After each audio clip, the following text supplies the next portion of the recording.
Conditions are still extremely dangerous. Winds are shifting. Some towns are coming under ember attack. Emergency services have blocked some roads in the worst affected areas. Alicia McMillan is at Pakenham. Alicia, what are authorities saying? Jen, look, the message tonight is if you don't need to travel, then please stay at home.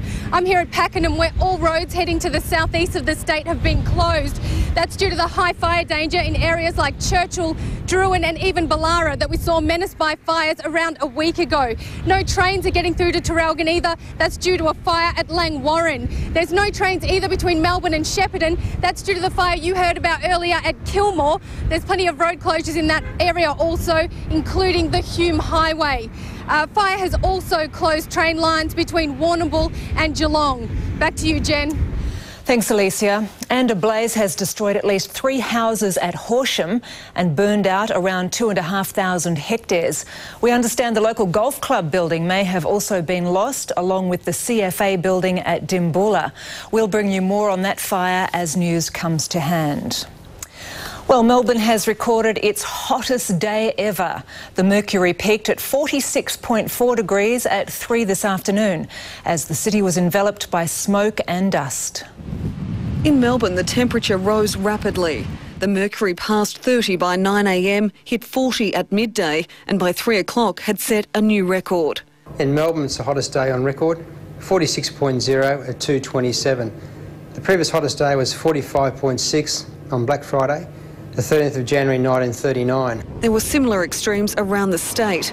In Mildura, it also reached 46 degrees.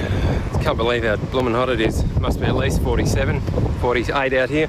Hotter still at Avalon. 47.9, I think I've just seen. So it looks like that will be one of the hottest, or the hottest day we've had anywhere in the state. As the winds picked up, the dust blew in. For many, it was too hot even for the beach. Only the brave ventured out.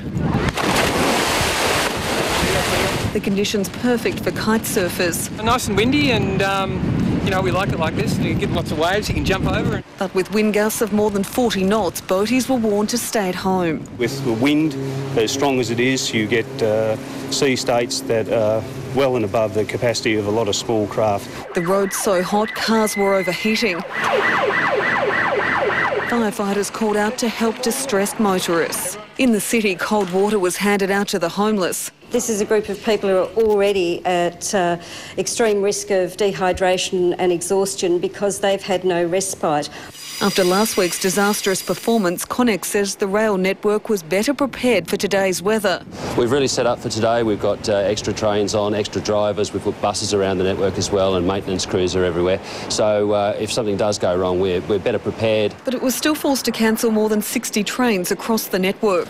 Horses were hosed down. The oppressive weather forced North Melbourne's Family Day indoors. But that wouldn't have helped shoppers at Chadstone. A power outage there cut air conditioning to a third of the shopping centre. Today's heatwave has broken all the records, exceeding the previous hottest day in February by more than 3 degrees. And it's taking its toll, with 42% of homes in Melbourne suffering damage. Suburbs like Carlton North, West Melbourne and Keilor East cracking the most. Certainly the last few weeks people have started to notice quite severe structural problems, and some of them are very expensive. Andrea Edwards, 7 News. Well, Rob Gell joins us now with the latest on the weather situation. Rob.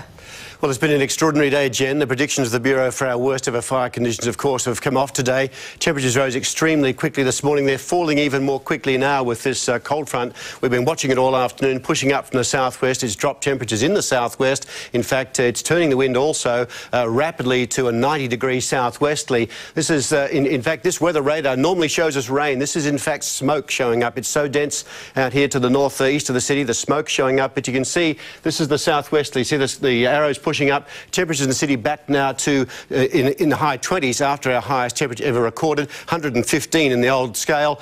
Avalon today, 47.9, probably the highest temperature ever reliably recorded in Victoria. That's 118.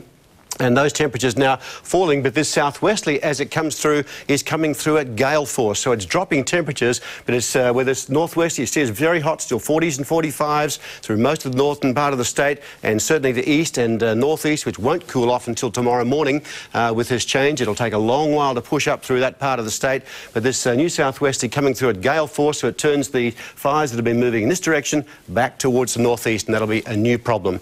I'll have some more details shortly. What a day. Thank you very much, Rob. Just ahead in 7 News, more coverage of Victoria's bushfire crisis.